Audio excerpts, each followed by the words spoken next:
The 1990s was a magical time, at least for those who grew up during this decade, and we have very fond memories of Cartoon Network, Nickelodeon, and even Disney's experimental phase with classic movies such as Atlantis, The Hunchback of Notre Dame, which you cannot argue with me is one of the most underrated Disney movies ever, and one of my personal favorites, The Emperor's New Groove.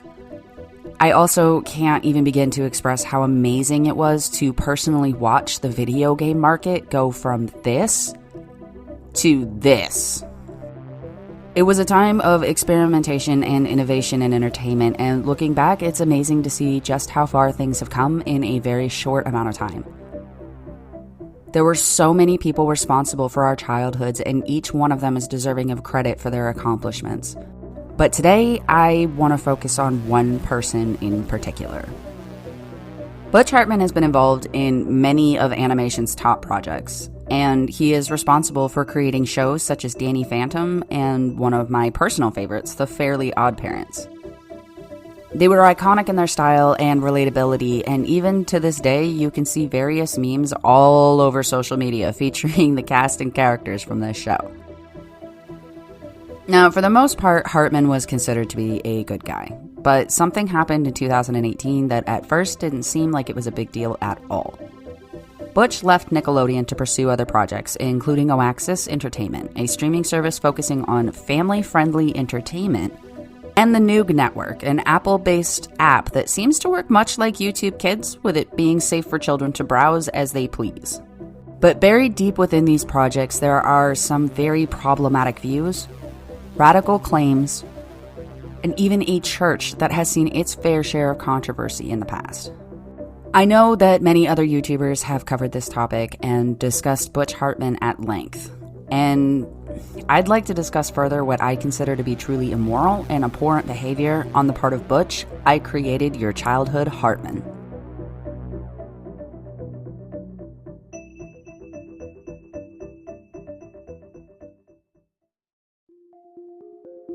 The Fairly OddParents debuted on Nickelodeon as a short in a series called Oh Yeah Cartoons in 1998. And due to interest, it was eventually picked up as a show with its own regular slot on March 30th, 2001. People connected with Timmy, the boy with the pink hat, and his misfit pair of fairies sent to help him find happiness in his rather bleak life. The show ran for 10 seasons, spawned a #1 hit that still routinely gets stuck in my head. It featured many guest spots and even caricatures of once famous actors. It spawned a live-action movie and even 2 sequels, so to say that it didn't have an impact on the generation who grew up with it would be disingenuous at best. After the show's success, Nickelodeon approached Butch to create another show for the network, and Danny Phantom was born. Airing for 3 seasons, the show itself also became a major hit, but it was canceled early into its run by the network to the dismay of fans all over the world. And this is where the problems begin, at least for me personally. According to Butch Hartman, Danny Phantom was canceled because it wasn't as high in the ratings as SpongeBob SquarePants, and Nickelodeon wanted to focus more on things like Avatar: The Last Airbender. Other sources cite that the show was canceled due to Hartman's overspending on new styles of animation, his double-length episodes, and hiring voice actors without consulting the network. Now, I will say that it's hard to know which one is true, or if in fact both statements may hold truth within them. But I personally was unable to find a credible source for the information regarding Hartman's spending habits and going behind the network's back outside of Wikipedia and a few forums. Near as I can tell, this is merely speculation, as neither Nickelodeon nor Hartman himself has said anything to this effect as far as I can find, but I wanted to include the information to allow you guys to decide for yourselves what may or may not have happened to the show. That being said, since Hartman's departure from Nickelodeon, honesty and transparency have not been his strong point, which I will get into just a little bit later. Butch continued working on The Fairly OddParents with reasonable success until 2018, when he decided to leave Nickelodeon Studios for good, causing the network to cancel the long-running show and thus ending the story of Timmy, Wanda, Cosmo, and many other characters that we grew to love and made a place for in our lives. Butch once again claimed that the show was canceled and renewed 5 times due to its ratings, and again blamed SpongeBob SquarePants for the show's cancellations, but this was far from the truth. While the show didn't perform as well as SpongeBob in the ratings, it was a close second, and Nickelodeon had intended to keep the show running, but in February of 2018, Butch decided to leave the network for unknown reasons, and by June of that same year, he would launch a Kickstarter as part of a new project he was personally working on. Hey guys, as many of you know, I'm launching a brand new streaming service called Oaxis Entertainment, and we launched a Kickstarter for it 4 weeks ago. Today is the last day you can contribute to the Kickstarter, and there's just hours left, and depending on when you watch this, it might be minutes, but we are coming down to the wire. I'm trying to raise $250,000. We are so close to hitting our goal. All I need is 600 people to give me $99, and that's it. When I say give me, you're not giving it directly to me. I don't touch a penny of this money. It goes right to Oaxis Entertainment. And why? Because we have to start building the platform for this streaming service to live on. You know, when you go to your phone, touch the little apps, and they just pop up and amazing things happen? People build that. There's little elves in there doing all the code and stuff, and these elves need to get paid to do that. It's only 600 people to give $99. The Hart fans are over 770,000 strong. There's 770,000 of you. I know you guys can do this. Only 600 people, $99. Streaming services these days are a dime a dozen. Between Netflix, Hulu, Disney Plus, and Amazon, there are more choices than most people actually care to have. If you include YouTube on that list, it seems there really is no need for cable television anymore, and so it seems a bit strange that Butch's goal was to add another streaming platform to the list. Oaxis Entertainment was advertised as being family-friendly entertainment, with an emphasis on family fun and not family boring, whatever that means. The Kickstarter was asking for a goal of $250,000 to start up the streaming service, which Butch himself admitted was not nearly enough money. But he hoped it would show potential investors that there was an interest in the service in order to persuade them to join the Hartmans in their vision. The issue, however, is that since 2018, nothing has been done. Butch himself has not given any clear answers as to how he intends to launch his service, what will actually be featured in its programming, and who his financial backers, if they even exist, actually are. So in effect, as of this year, it seems that his fans and supporters donated $250,000 only to be left in the dark when it comes to how the money was actually being spent. Butch did release a video on his YouTube channel explaining, and I use that word very, very loosely, exactly what the money from his Kickstarter was going to be spent on. What is the Kickstarter money going to be used for? Great question. Listen, I know that the Kickstarter money is not nearly enough of what is needed to build an entertainment platform. I mean, to build a streaming platform takes millions and millions of dollars. There's designers involved. There's tons of experimenting that goes on with coding, design, layouts, the way the platform is going to function, prototypes, all that stuff. This takes time, it takes people. And the Kickstarter money is just that. That's why it's called a Kickstarter. It's kicking us off to get started on this stuff so we can begin hiring people to build this platform. Are there going to be other people involved besides me? And the answer is, of course there are. We never wanted Oaxis to be the Butch Hartman network. I mean, it might be a network run by Butch Hartman, but I'm going to have people from all across the world, from the north, the south, the east, and the west, coming to pitch me awesome creative ideas that we're going to make. I want to use a wide variety of creators and content providers so you guys can get the best quality entertainment you deserve. Question number 3, define family focused. Okay, I know what you're thinking. Family focused means family boring, super safe, Yawnsville. Not at all. Family focused does not mean family boring. I promise you. And I promise you, we are working very hard to provide that content for you. This is going to be content that applies to everybody. Kids, adults, elderly people, middle-aged, millennials, all walks of life will love the content on Oaxis. I promise. To sum it up, he will be hiring people from many, many places to work on projects which we will see in some vague amount of time in the future. I'm not even kidding. You saw for yourself. This was the answer he gave to people about where their money went. When called out on the vagueness of his answers, Butch declines to comment or deletes comments from YouTube altogether. And when creators attempt to bring issues like this to light, there are attempts to have the videos removed from the platform. And in my personal opinion, if you weren't hiding anything, then there would be no reason to go to these lengths to keep a simple question from being asked.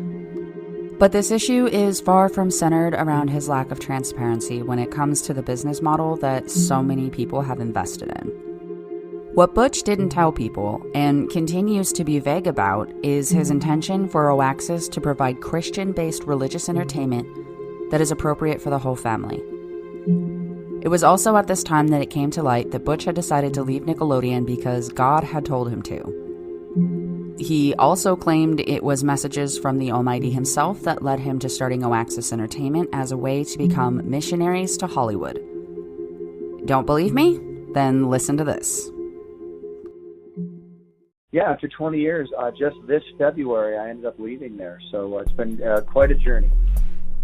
And so, Julianne, was there a little nervousness with leaving Nickelodeon and going out into something different? Not when God has given you the assignment. You know, if there was, if we just left for the heck of it, yes, there would be a lot of fear. But we knew, Butch can even tell you, in 2003, we were basically prophesied over about starting our own entertainment company. All I need is 140 people to give me $1,000. You know, Jesus spoke to the crowds in parables, and what we want to do, even though I don't say Jesus in my shows, if you watch my shows, Fairly Odd Parents, all my other cartoons, you know, they have Jesus qualities in them. There's, you know, it's about family, it's about love, it's about relationships. It's funny, there's laughter. I mean, so you don't have to say Christ in everything, but you can model Christ in your behavior, and that's what we want to do through this network. Now, I know that there are many issues with Butch Hartman's business practices. I know that there was a whole slew of controversy regarding himself and Coro the artist, as well as claims that he stole artwork from other people, claiming it as his own. These issues are all over YouTube, and I highly suggest looking into them to get the scope of the full story. But I wanted to step back and focus on this piece about Oaxis and the problematic beliefs that are shared by the Hartman family and their church, because this one really gets under my skin. So if picking apart someone's religious beliefs is a problem for you, I suggest that you click off this video now. But for those of you who are curious and open to discussion, let's untangle this can of worms that is Bethel Church and how it ties into Hartman's future projects. Before we start, I would like to make a small disclaimer. I have no issues with the subject of religion or with the religious beliefs of any person, so long as those beliefs do not infringe on the rights or safety of other human beings or creatures of this planet. I respect the desire to connect with something greater than ourselves, and I feel that it's important, but that is also no one's job to tell someone who and how they should worship. To each their own, but do no harm. Hartman and his wife are members of the Bethel Church in Redding, California, an evangelical group who, despite being a superpower of their own, have been subject to a far range of controversies, even among others of the same religious faith. Their stances on mental illness, disability, suicide prevention, the LGBT community, and the use and misuse of miracles are abhorrent at best and downright dangerous at worst. Let's start with their core belief, called the Seven Mountains Mandate. The Seven Mountains is a belief held by the evangelical Christians to conquer what proponents seem as the seven key facets of life: education, religion, family, business, government, entertainment, and media. They believe that when Christianity, or rather their interpretation of Christianity, dominates all aspects of human life, then Jesus will return, bringing with him heaven on earth. So all of the talk about separation of church and state, they want them gone. Even people with disabilities and mental illnesses are seen as lesser than, damaged, or not of God, and that is not okay. It's not okay at all. Butch himself has been filmed spreading these beliefs during podcasts and even during this panel where he claims that suicide was not an issue when he was growing up. Kids today, they have no purpose. There's depression. There's suicide. Constant exposure to corrupt social media and entertainment is a primary contributor to this crisis. I know kids who've committed suicide. When I grew up, kids had a hard time. They got through it. Suicide was never even thought about. Where's that coming from? I have so many opinions about how wrong these statements are, and I'm sure modern science and psychology probably have a lot to say about this subject as well. According to the church, and this belief is backed up by both Butch Hartman and his wife, there is nothing too great for God to handle. All problems can be overcome if given over to God. Now look, I'm not at all saying that religion can't help. If you're having mental health issues or chronic physical health issues and you are so inclined, religion can help quite a bit to bring peace and comfort to those who wish to seek it, and it can certainly help those who are spiritual to feel connected and not so alone during episodes of depression and anxiety. I myself have suffered mental health issues through most of my life, and I find meditation to be a very grounding practice in my day-to-day that helps me to handle these symptoms and handle the feeling of being alone and not understood, and it really does help me, but that does not mean that it's a catch-all cure for every ailment. And it's dangerous to promote it as such when that excludes the intervention of modern medicine or even psychiatric help. Rather than promote doctors or psychiatrists, the church promotes faith healers and prayer and goes so far as to tell people that when these things don't work, it's because they just didn't have enough faith. There are people who travel across the country, sometimes across the entire world, to visit these faith healers. They spend good money thinking that they will be cured, only to be told that the healing didn't work because they didn't have enough faith. And I'm sorry, but how shitty is that? And I get it, that they chose to go see these healers who, rather than go to an actual doctor, and I agree, I really, really agree, that itself is not a smart decision. But at the same time, my heart breaks to think of someone who maybe did try everything else and sought faith healing as a last resort, only to be told it was their fault that the healing didn't come. I mean, to me, it's an awful lot like kicking people when they're down, and that's something that you just don't do. Butch's wife, Julianne, has her own show on the church's website as well as YouTube, where she talks about the gospel and features guests who have been cured by the healing that prayer has to offer. She makes many, many claims during her podcast, but this one is the one that gets under my skin more than anything else. Saturday is Deborah McDermott, and oh my gosh, I am so excited about this. She's from England, and so she's got the most wonderful accent. But she's got a testimony. Both her sons were healed of autism. Okay. Claiming that prayer can cure autism is, albeit not the worst thing I've ever heard, but it's pretty far up there, to be honest. The suicide rate for people with chronic health issues as well as chronic mental health issues is way too high as it is. Desperation seeps in at some point in everyone's journey, and to be told it's 100% your fault that you're hurting or suffering it's wrong. It's flat out wrong. And it could very well drive the already suffering to an end that could have easily been avoided with compassion, kindness, and a little bit of common sense. I have about 500,000 issues with faith healers, which I will save for another video, or else this is just going to end up turning into a giant rant. But I will say that I just don't understand how you can sell someone snake oil in the form of faith healing and still call yourself a Christian. Maybe it's just me, but the Christian values of honesty, integrity, and loving thy neighbor don't seem to fit into an industry whose roots lie in dishonesty, theft, and what is essentially gaslighting people into believing that they were the cause of its failure. I honestly don't know where to begin with this story and this hashtag. If I get a little bit venomous, I do apologize in advance, but this one in particular really, really gets under my skin. On December 14th, 2019, 2-year-old Olive, daughter of Bethel worship leader Kaylee, suddenly stopped breathing and was pronounced dead. Losing a child is an absolute tragedy, and there is no pain in the world that can compare. As a mother myself, my heart hurts for what she must have gone through to lose her daughter so suddenly. Kelly went to Instagram asking for prayer, which sparked the hashtag #WakeUpOlive, and for 6 days, the congregants at Bethel Church sang, danced, and prayed, not for Olive to find peace in the afterlife, not for healing for her family and the community who loved her, but to bring this little girl back from the dead. Now, I honestly cannot say if my own son were to pass that I wouldn't pray for a miracle much the same. I understand, and it's in times like these that we ask for and hope for the impossible, because reality can sometimes be just too painful to face alone. I don't fault her mother for starting the movement, not even a little bit.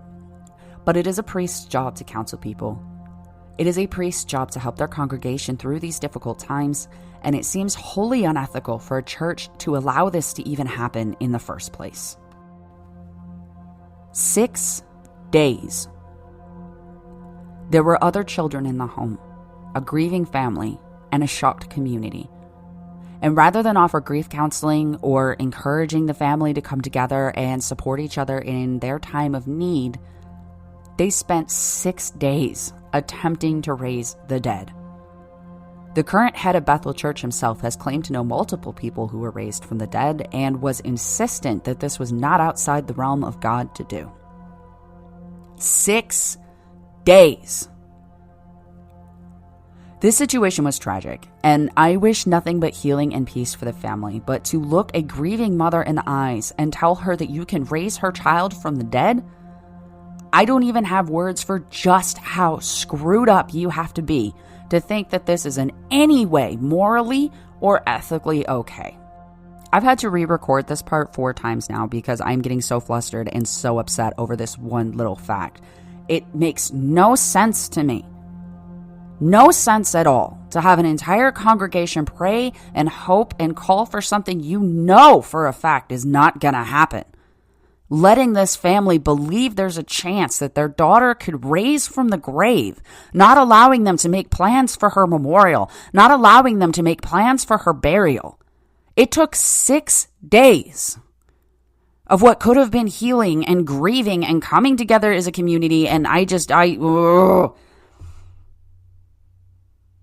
I really don't know why this one got under my skin so bad. I really don't. But it's just, of all of the things Bethel has been accused of doing, of all of the things that they have actually done that are harmful and hurtful and spread vast amounts of misinformation, this one piece, I don't care how religious you are, have some common sense. There are many other issues, ranging from the church's support of gay conversion therapy to the Bethel School of Supernatural Ministry, which has been referred to on multiple occasions as the Christian Hogwarts. There is simply too much to unpack here in the way of damaging and problematic beliefs, which leads me back to Oaxis Entertainment and Butch Hartman's intention for the service. He has stated that he wishes to be a missionary to Hollywood, to bring Christ into the lives of many, and that's fine. But I have some serious questions about whose vision of Christianity he intends to promote. There are so many religious-based shows to choose from. VeggieTales and Seventh Heaven are 2 that come to mind, but there are many, many, many more. And while I do think that if Butch wanted to start a religious-based streaming service, he should absolutely have the right to do so. But to withhold that information from his sponsors, the people who donated on his Kickstarter, and the many people who've been asking for clarification to his motives since 2018 is unethical, to say the least. To this day, Butch has gone out of his way to hide the religious undertones of his intentions from sponsors and fans, and he's even gone so far as to have videos that show him spreading misinformation regarding mental health and wellness removed from YouTube, and even editing his own podcasts to remove jokes and comments that range from insensitive to flat-out hateful. Take, for instance, the time he featured Tara Strong, the voice of Timmy Turner, on his podcast.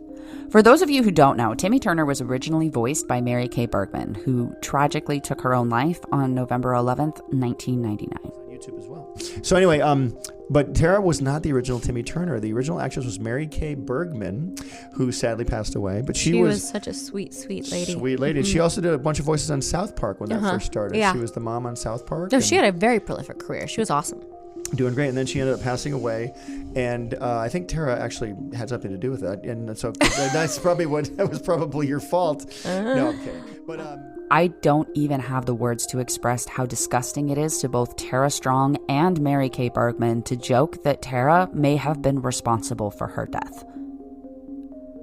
He has since edited the podcast, and this clip was quite frankly hard to find and completely denies ever making the joke, but there it is. It's out there. You hear it. I have wrestled a lot with how to end this episode, and the only thing that comes to mind is the sheer disgust and mistrust that I have for Butch Hartman, not only for misleading people that he has asked to support him, but for also claiming to want to spread the message of Christianity while at the same time making a joke and mockery of people's suffering and eventual tragic endings. I talked a lot in my John Chris Felucci episode about separating the art from the artist, and I think in times like these that is a very invaluable skill to have, especially when so many people like this tend to flock to the entertainment industry, apparently the animation industry. I think if you have done horrible things, if you have committed crimes, then you should absolutely be held accountable for those crimes. But if you're just a slimy person who wants to spread a message that you can't even spread in your own life and with your own actions, well, where do you go with that? That's all for this episode. Let me know what you guys think about the situation in the comments below. There's so much more to the story than what I've discussed here today, and I have left some links in the description to other videos where you can hear about some of the things that he has done. But if you would like me to personally go more into detail, I would be absolutely happy to do so. Just let me know. I would like to take a moment to thank you guys for 4,000 subscribers. I'm truly thankful for each and every one of you, and the fact that you have chosen to spend some time with me and hit that subscribe button and say that you want more. It's absolutely just phenomenal. I'm blown away. I really am. I love you guys. And I deeply apologize for the lapse in content lately. Things in my personal life took a very dark turn over the last year and a half, but I'm back on track now, and I'm looking forward to creating more content for you guys. So I want to thank you for spending some time with me today. Take care of yourselves and each other, and I'll see you in the next one.